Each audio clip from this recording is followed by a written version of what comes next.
Witches. Hi, hello. Welcome back to another episode of History. Witchcraft history, History. right? Yeah, we're still working our way through this witchcraft, a history, and 13 trials. We're getting there. We're more than halfway there now. We're actually in like the 1920s now. Um, and this episode, it's a pretty quick one. But it's kind of shaping how witchcraft, not only witchcraft, but society's views of witchcraft start to change in the 20s. So this specific trial is actually a murder trial, but we'll get to that. It's the trial of John Blymyer, and the title of the chapter is Powwow and Poverty in Pennsylvania. So sometimes the weirdest things can spark a witch trial or a witch hunt. In 1928, near York, Pennsylvania, it was the building of a concrete road. So, What the fuck? yeah, apparently in 1916, the American government passed a road building law, and this law basically said that if the road, or no, it costs less than $10,000 per mile in 1929 for the government to level and pour a concrete highway. So, because it was that little, I mean, little relative terms, communities could upgrade their dirt roads into roads that were fit for vehicles, because obviously at this time, vehicles are becoming more widely owned and like more common. And this would help the smaller like towns and rural villages be able to bring their goods to bigger cities and like drive trucks and things like that. So south of the city of York in Pennsylvania, highway officials chose this, I looked up how to say this, Susquehanna Trail. This was a riverbank hunting path named by the Iroquois Lenape people. And now it is being made into a like paved road. The road was completed in 1923. And honestly, the road doesn't have a lot to do with the actual trial, but the road is used in this part of the story. So at dusk on November 26, 1928, a car was able to travel quickly the 13 miles south of York on the Susquehanna Highway. The driver of this car was Clayton or Clate Hess, who was a sawmill manager. His wife Edna was in the passenger seat, and in the back was Clate's 18-year-old brother Wilbert, 32-year-old John Blymyer, and 14-year-old John Curry. Clate and Edna drop these three passengers near Hametown on the side of this concrete road. And they walk down a dirt track to Raymeyer's Hollow, where they were going to visit and murder a witch. This witch was Nelson Raymeyer, who was an elderly farmer. Now we're going to back up a little bit and talk about why. John Blymyer had these episodes of anxiety and depression. He couldn't eat, he couldn't sleep, he didn't want to do anything, he wasn't able to go to work. And he decided that these issues were from Nelson cursing him. Now, when I say he decided, he didn't actually just like decide. He went to another. And the book refers to them multiple times as powwowers because that's how they refer to themselves. he went to another powwower who ultimately confirms that Nelson Blymyer is the one that's doing all of this to him. So this is to talk about powwow a little bit. They call it powwow magic. And European colonists refer to Native American shamans as powwow magicians. Blymyer and Blymyer are not Native American, though. No one in this story is Native American. But the term powwow was appropriated from the Algonquian language, because the Algonquian people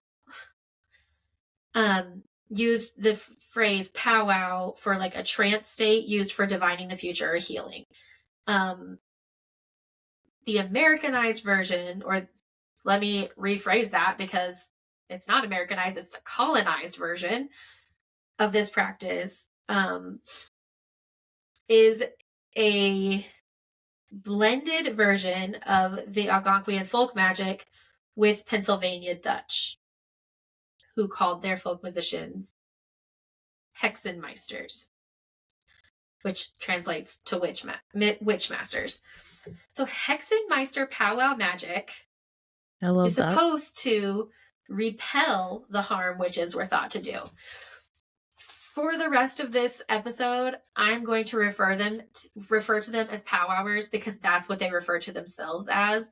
But the actual, like, if you were to do research into this, they are hexenmeister powwow magic. And this is supposedly the good magic.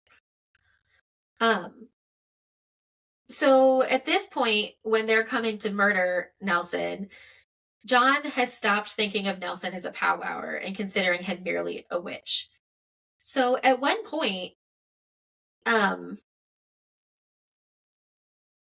Blymyer he's going to all these different people because he's having this depression and this anxiety and not able to eat or drink or sleep or go to work. So he fears that he's under a witch's curse. I don't know how he comes to that conclusion. We may never know. But because of this, he goes to multiple medical doctors and powwowers,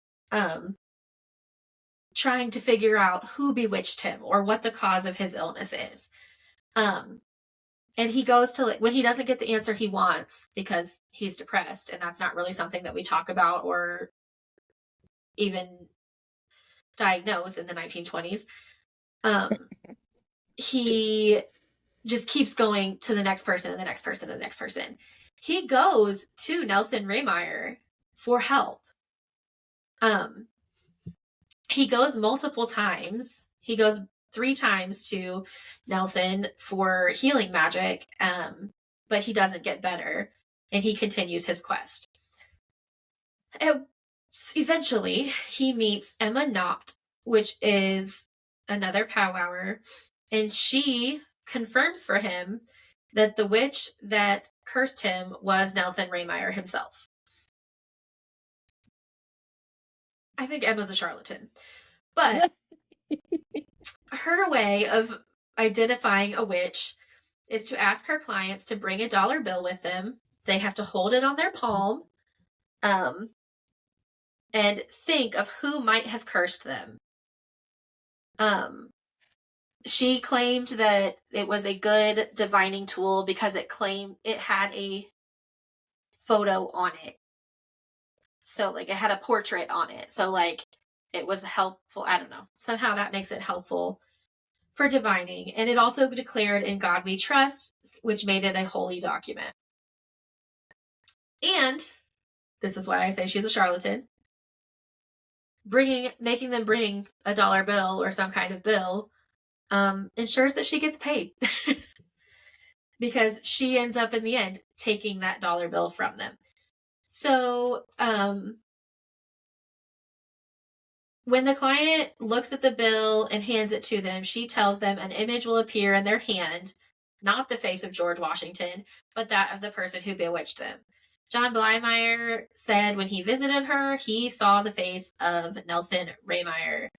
And Emma told him to break the curse on him, he needs to steal Nelson's magic book and a lock of his hair and bury that lock. He needs to burn the book and he needs to burn his magic book and bury a lock of Nelson's hair 8 feet deep.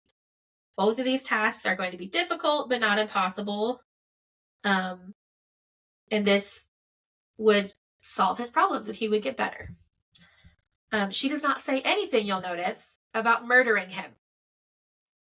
Okay? A lock of hair in his magic book. That's all you need to do. No murder involved. As all this is happening, John's not just sitting at home. He does continue to go to work, but one thing we learn about John's work is that he works at a cigar rolling factory. They don't get paid by the hour. They get paid by how many cigars they roll. So if he's not doing his job efficiently and getting things done, then he's not getting paid as much. So he's at work and he is drawing others into his panic. One such person is Milton J. Hess. Milt is standing in the alley behind his workshop and sees John across the alley. And John Blymyer introduces himself to Milton using an alias, John Albright. We will come back to that later, why he's using an alias. While chatting, Milt is telling John about how they have a 14-acre farm. His family has a 14-acre farm. But the crop yields are down. Some of the farm's animals are sick. Some of the workers are sick. And their chickens keep escaping somehow. John, in turn, they're commiserating, right? He's telling Milt about his illness, how he's wasting away. He can't eat or sleep. And he tells him that he's bewitched and he just knows it. And then he's like, maybe your farm is bewitched too. You ever think of what? Maybe it's bewitched by the same fucking person. And these people have never met. So like Milt has never met Raymyer before. So the fact that he's convinced of this is just insane. But John's like, if that's true, I can help you. He's like, I can't uncurse myself, but I can help you by using my powwow skills. So in all of this, John Blymyer is accusing Nelson of being a witch and putting a curse on him. He too is a powwower. So what? Anyway, moving on. He offers to help Milt. Poor Nelson. Nelson's had a rough life. Nelson is the victim here, by the way, in case we're forgetting. I know I'm throwing a lot of names out there. Yeah, I was going to say, there's a lot of names. I'm trying to follow along. So, John Blymyer and Milt are the first two murderers that we've met. Nelson is the victim, and he has had a rough life, partially due to his powwowing. He's 60 years old. He lives alone. He is separated from his wife, Alice. She partially left him because of his powwow clients and his devotion to them. So he would let people stay in their house. He would invite them for supper. He would spend hours with them in their home, doing all of these things. And it's just because he's doing this business out of his home, there are weird people at odd hours. It's just a lot. And they have a child. So they separate. It's not just because of his powwowing. He also apparently is interested in politics, and he is a socialist, which in the 1920s was basically a communism. So true. Especially because that was recently after the Russian Revolution. So any socialism was equated with atheism, which again in the 20s was like basically satanic. So because of all of that, Alice takes their child and moves, or their two children, they have two daughters, and moves to a house about a mile away from Nelson. So she's staying close. She's not trying to say he can't see his kids or anything like that. She just doesn't want to be with him anymore. And she doesn't want her daughters around all these weirdos that are coming to the house. So his life kind of sucks. He doesn't really have anyone that he's close to. He doesn't have any family other than Alice and his daughters. Half the people in the district have the name Blymyer and are his like distant cousins, but they're not like close family. Mm-hmm. So this has a lot of consequences for poor Nelson. Number one being he doesn't have any help on his farm. He's kind of doing everything on his own. He doesn't have any help. And he obviously doesn't have a lot of people in his corner. So like he doesn't have a great reputation. His house,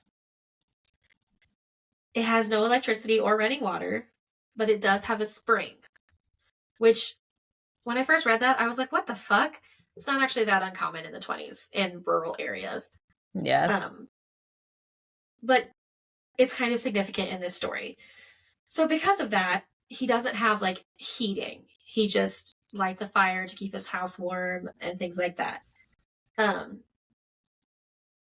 So on a late night in November 1928, Nelson lights a fire for these three young visitors that come to his house. There's two Johns. One of them I'm going to refer to as Curry. His name is John Curry. So I'm going to refer to him as Curry. When I say John, I'm talking about our main character here, John Blymyer. And then Wilbert Hess, which is Milt's brother, which is the guy that we were talking to earlier. So he is known as Hesse. So I've got John, Curry, and Hesse. I tell you what, absolutely not. What the fuck kind of names are these? Rural ones. Rural Pennsylvania names. Rural. So John and Curry visit Nelson's home the day before the murder. But he's not there. They go there and they're like, what the fuck? Where's he at? So they go to Alice's house because they know that his wife is, because back then you also don't get divorced. So they're still married, just living separately. They go to his wife's house and are like, hey, have you seen him? And she's like, no, he might have gone over here. But he should be home soon. So they go back to his house and he's there. But John gets scared because Nelson's a big dude. He's broad shoulders. He's over 6 feet tall. He's like, ugh. And remember, Curry is only 14 years old.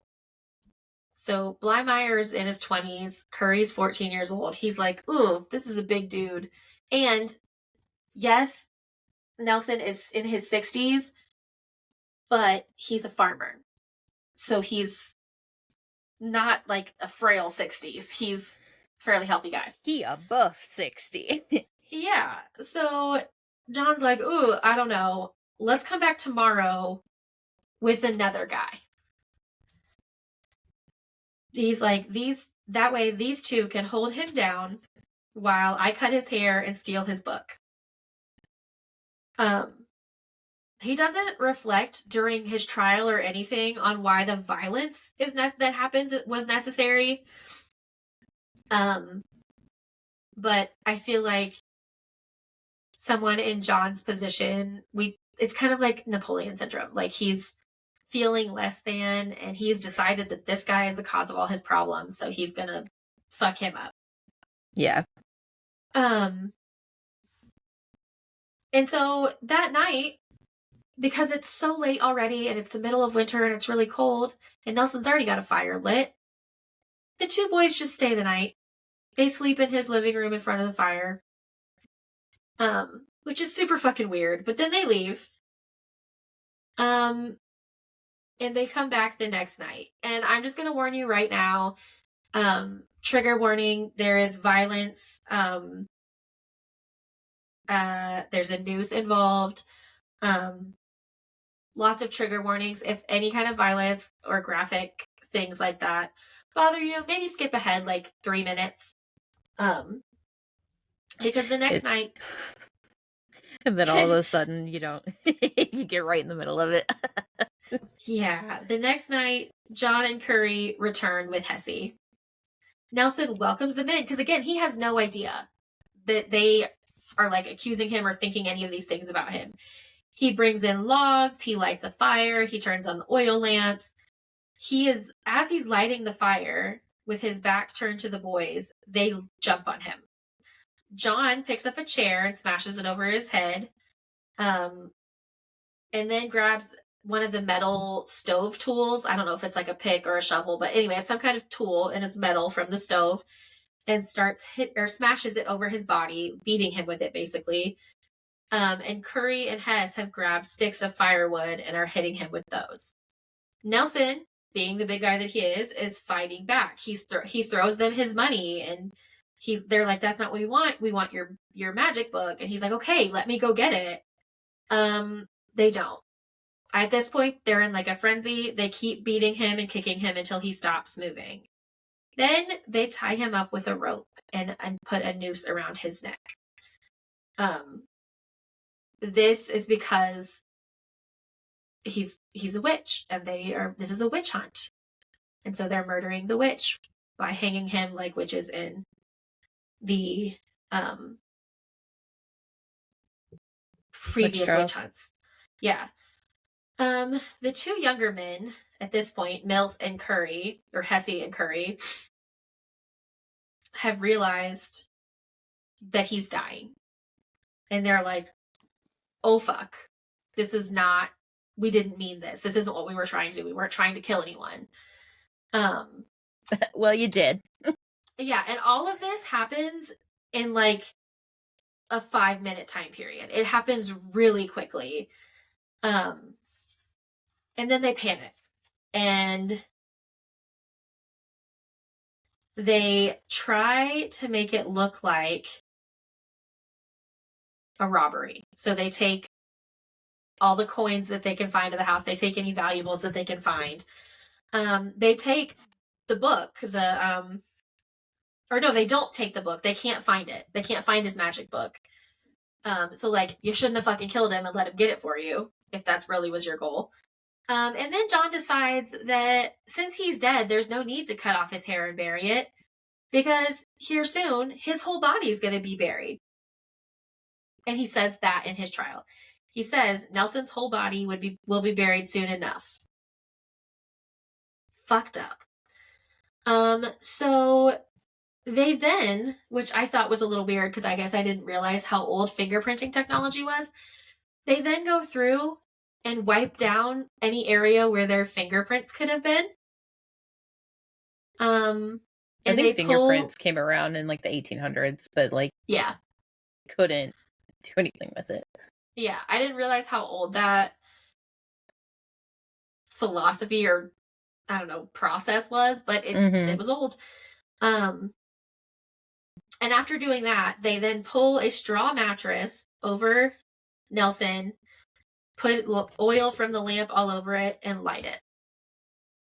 And they don't even need to bury him at this point. Right. So their logic was, the house is going to burn down, evidence is going to be gone. But as they're, sorry, time to take my medicine. As they're leaving the house and moving or going towards the woods, because they're going to run through the woods to get back to one of their houses, they see something moving on the road. John says, a shadow of something. It started as though it backed out into the road. This freaks them out. I have no idea. We never find out what this shadow was. But in any event, they've just murdered somebody. They have guilty consciences. They run away. They run through the woods For 9 miles. To grandmother's house they go. To the Hess farm. So they run to Hesse's parents' house. And now we're going to start to get to the trials. So this is super fucked up. John Blymyer tries to throw the other two boys under the bus repeatedly. But we're about to learn some more about Blymyer that makes some of this make a little more sense. And it's kind of like the system failed with John Blymyer. So John's early life was a mess. He was born on Christmas Day in 1895. His family was basket makers, and they were poor. They didn't have a lot to eat. Their clothes were shabby. There wasn't a lot of excitement in their lives. And John was often ill as a child and suffered from a terrible fear of witches. I don't know if that came from, like, you know, boogeyman stories or what. Like, but he was terrified of them, and he was obsessed with defeating witches. So his parents start bringing in powwowers to try to help him, like, heal him of his fear and heal him from all of his repeated illnesses. During this, from some of the things the powwowers say, his parents start to believe that John himself has powwow gifts. Which probably attributes to his later powwowing. But he starts, now he's growing up. He starts working at the cigar factory in the years after the First World War. He's still obsessed with defeating witches, but now he's doing it with his good magic of powwowing. He works 10 to 14-hour days. But again, he's not paid hourly. He is paid $11 per 1,000 cigars that he rolls. So he has to roll by hand 1,000 cigars, and then he gets $11. That's a lot. First of all, that's going to take a lot of time. Second of all, it's mind-numbing work. There's no, like, mental stimulation to that. So he has time to just daydream. And what does he daydream about? Hunting witches. He does marry and have children, but he doesn't get along with his wife, and 2 of his children pass as children. In 1923, which, remember, this murder happens in 28, in 1923, his anxiety and depression are so bad that he was committed to a mental hospital. Doctors there said that he was delusional. But it gets worse. After spending 7 weeks in this mental hospital, he just walks out of the mental hospital and disappears. He's never readmitted for further treatment. He can't be found. That's because he's in jail. On his way home once he gets home from walking out of this mental institution, he tries to murder his wife. Her name is Lily Bell Alloway. Well, Lily Bell Alloway Blymyer. And she is the mother of his 3 children. His surviving child's name is Thomas, a son named Thomas, and then the 2 that passed away were Richard and Josephine. Richard died of pneumonia, and Josephine died from the measles. He walked into their home armed with a gun, and he fails to murder her, and gets charged with aggravated assault and battery. He serves 3 months in jail and then agrees to plead guilty and after pleading guilty, serves just 1 more month, so 4 months total. Once he's released, he renames himself John Albright, and begins like house hopping, basically. He doesn't stay in one place long. He moves a lot, and tries to, basically, so he doesn't get caught, I guess. Lily, while he was serving that month in jail, divorces him and takes her child and runs. So she also disappears. We don't know what happens to her other than she survives and runs away with her child. Much like this past time where he's like jumping around and avoiding blame, avoiding punishment, all of that, he does that during this murder trial. Yeah, he's just blaming everyone else.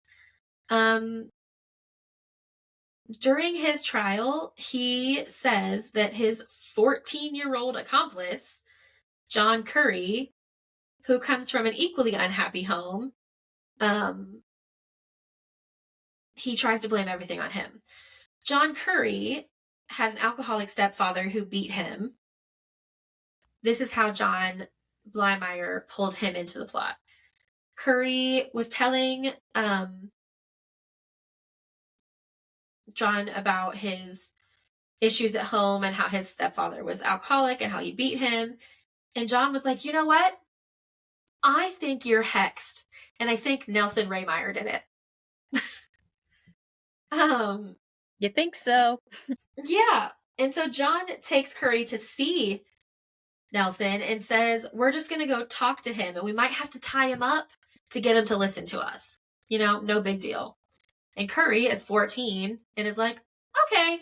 Like, he's just going along with this. Like, let's please get this curse off of me so my stepfather will stop beating me. This is a traumatized child who is manipulated into helping with this. Which is also, like, a great motivator. Yeah, super fucked up. In court, Blymyer, or John, says that Curry accidentally killed Nelson. But Curry is not having any of that. He's like, no. I did hit him with a stick. I did do this. I did tie this around his neck, but he was already dead. I did not kill him. Hesse is the luckiest of this group. He comes from a more stable background. His parents, Milt and Alice, are vegetable farmers, and their farm is relatively prosperous. Hesse's father is the one that met John Blymyer, and was drawn into this plot. But again, he had no idea that murder was going to come of it. So Hesse goes with John and Curry to confront Nelson on behalf of his parents. He's going because he thinks that they can convince him to break his spells. What? He basically goes along with the other two. When they start hitting Nelson, Hesse's like, okay, this is what we're doing. It's basically mob mentality. And when he found out he was dead, he was super appalled, is what it said. So then, on Thanksgiving Day, 1928, Nelson's body is found. I don't know who found him, but I'm going to guess it was Alice. Because Alice tells the investigators that John and Curry visited her the day before the murder, and they are immediately arrested, and they name Hesse as an accomplice as they are confessing, and Hesse also confesses. But for some reason, we still go through with a whole trial. Each one of them has their own trial. At the time, no women were allowed on juries, so it was a jury of 12 men, and they did the whole thing of making sure that they were impartial, yada, yada, yada. This is all happening on January 7th, 1929. The prosecution first presents its case against John Blymyer. The prosecutor is Amos Herman, and he is his goal is to prove that the motive for Nelson's murder was robbery and nothing more. He's wanting to prove that the defendants were sane, and he's worried that because he's going for the death penalty, but he's worried that if the thought or the fact of witchcraft is brought into the trial, that the jury will have a hard time believing that they are sane. So he basically oversimplifies everything, and that kind of screws him over.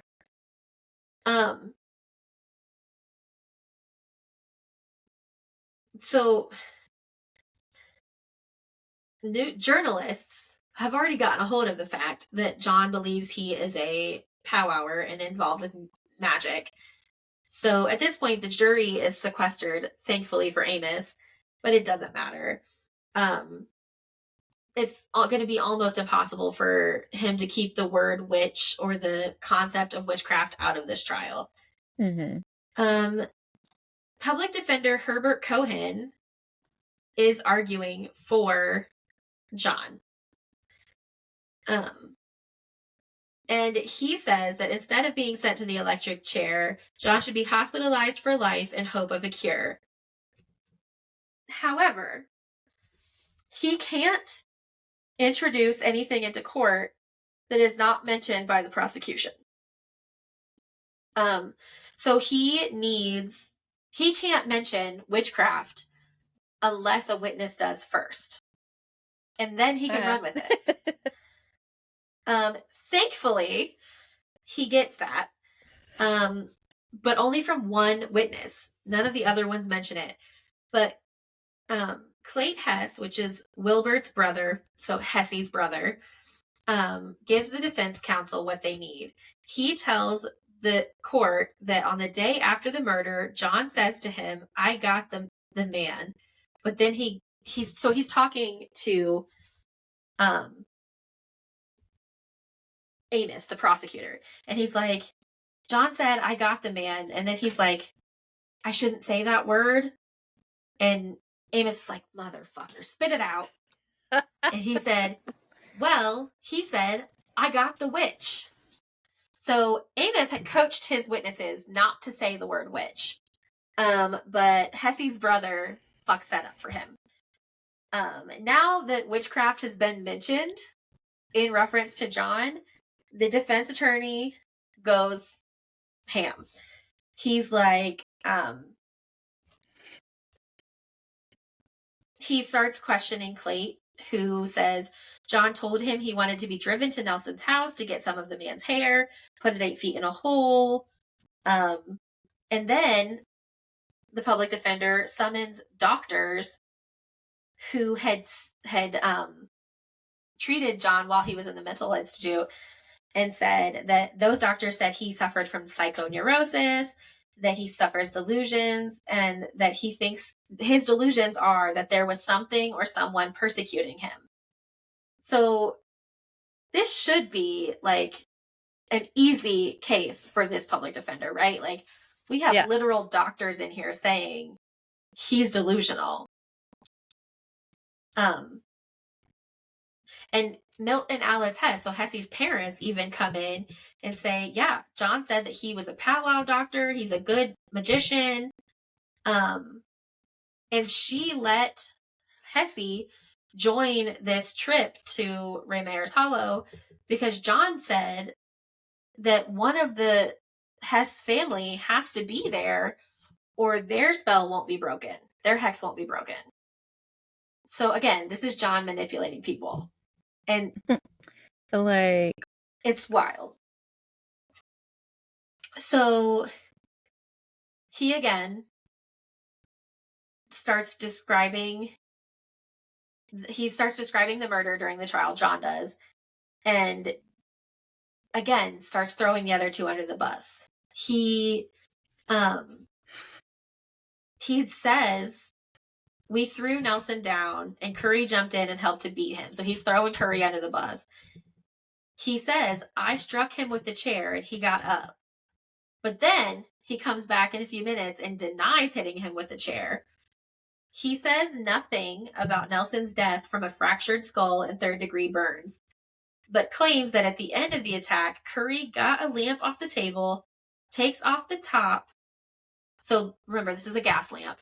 Takes off the burner and takes the oil and puts it this way alongside Blymyer and like mimics throwing the oil from the lamp. And then he asks, John, have you got a match? And Curry said, just kidding, I have one. And so he's basically trying to throw Curry under the bus and make it seem like it was all Curry's fault. Mind you, Curry is 14. He's a child. And then they divide up the pennies they stole, lie to the parents, and say that they couldn't find Nelson, and were driven back to John's apartment in York. Because remember, they run through the woods, they get to the Hess farm, they lie to him and say this, and then he takes them all back to John's apartment. Which also, like, I'm questioning this parenting a little bit, because John is an adult. And, like, an adult with 3 kids and a wife. So he's in his mid-20s at least. Mm-hmm. And Curry is 14.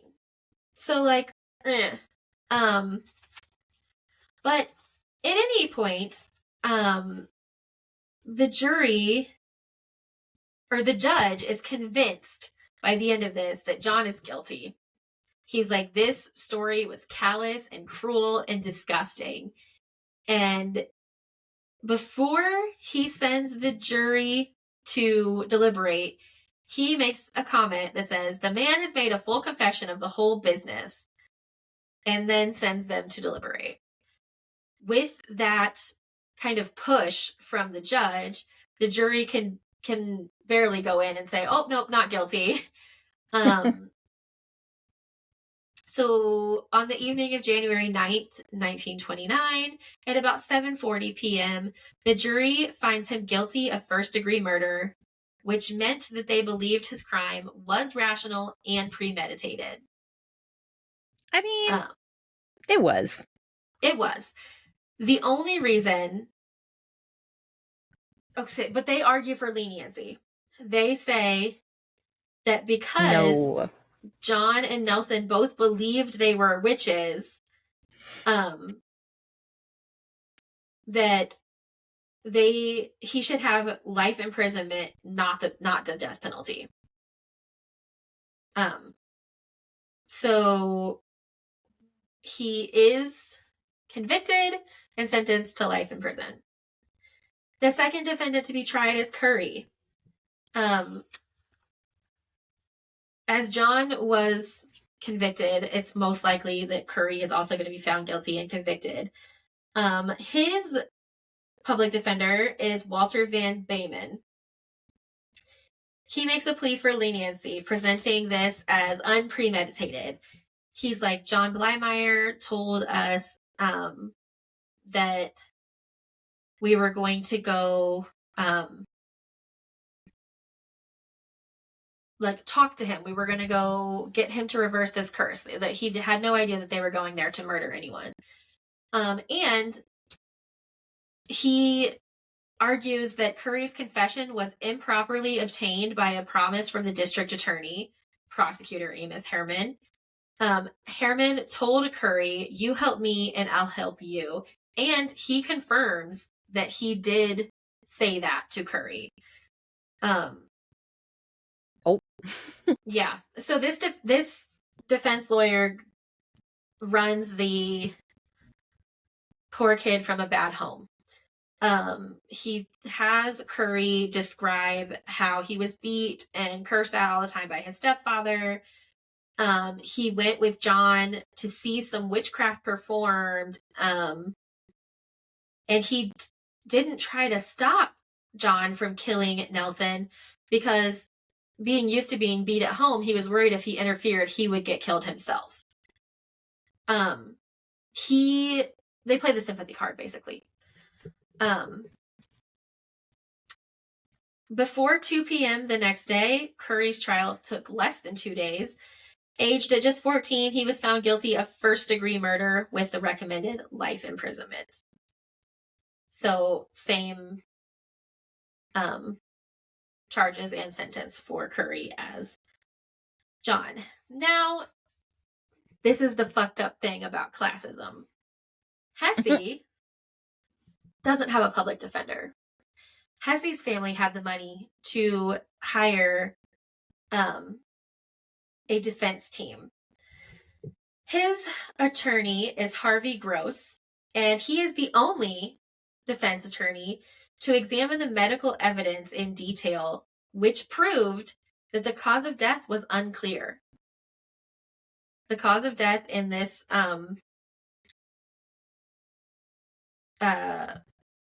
investigation was never clearly identified.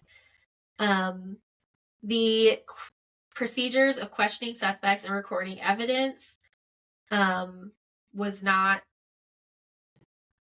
great. Harvey, the lawyer, identifies that Hesse's supposed weapon and confessed weapon, a stick, was not deadly. He used a stopwatch to dramatize his claim that the fatal fight lasted around 1 minute. So basically, he's like acting this whole thing out, and he's like, you can't kill somebody with a stick in 1 minute. That stick would probably break. Right. Honestly, though, he's not wrong. So Hess and Curry were using sticks and their fists. Meanwhile, John is using basically a fire poker and a chair. I mean, come on. Like, one is to maim, the other is to hurt. Yeah. This attorney also goes for the sympathy angle. He puts Hesse's parents on the stand, and he has them explain how it feels to be bewitched. And then he puts Hesse on the stand, and he's like, why did you do this? And Hesse's like, I went for my parents' benefit. He says that he told his mother, don't worry, I didn't want to go along down there. The man is dead. I hope you will get better. Harvey, the lawyer, also assembled 77 character witnesses for Hesse. He brings 4 of those before the court, and he's prepared to bring all 77. But the prosecution is like, fine, Hesse has a good reputation. He's like, whatever. Go ahead. Because of this legal team and his efforts, the jury finds Hesse guilty only of second-degree murder, carrying a sentence of 10 to 20 years imprisonment. In fact, Hesse and Curry were both paroled in the summer of 1939. So they both made parole after just 10 years of imprisonment. John Blymyer remained in the Eastern State Penitentiary in Philadelphia until 1953 as prisoner 5407, when he was released, and he was happier than he had ever been because he said, if the spell is off of me, they can't put no spell on me no more. So he was in there for like 30 years, question mark? 29, 39, 49, 25 years. So the witch trial here is more of a murder trial. But this is where we see things starting to shift. There are people that believe in good magic now. One interesting fact, doesn't really have much to do with this trial, but it could be the reason for John believing that he was bewitched. What is his name? Montague Summers released a new or refurbed, edition of the Malleus Maleficarum in 1928, which is the year that all of this happens. So, like, John was already obsessed with witches and with hunting witches, and then the Malleus Maleficarum is released. Most likely, someone who is obsessed with witches and hunting witches probably purchased that book, or at least, like, I don't know, found it at the library or something. I don't know. So there is a chance that that influenced his thought process here. But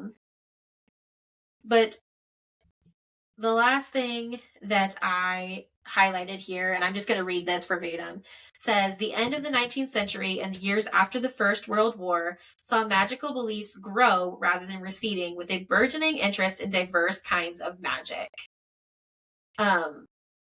So this is where we're starting to see more public interest in magic and maybe a more favorable view of it in some cases. And the next time we talk about or do a witchcraft history episode, we'll be talking about the trial of Nellie Duncan, which I'm really excited to talk about. So that is the trial of John Blymyer, powwow, and poverty in Pennsylvania. It's just that was crazy. A really long one. Yeah, I know. Damn. Well, until next time. Bye.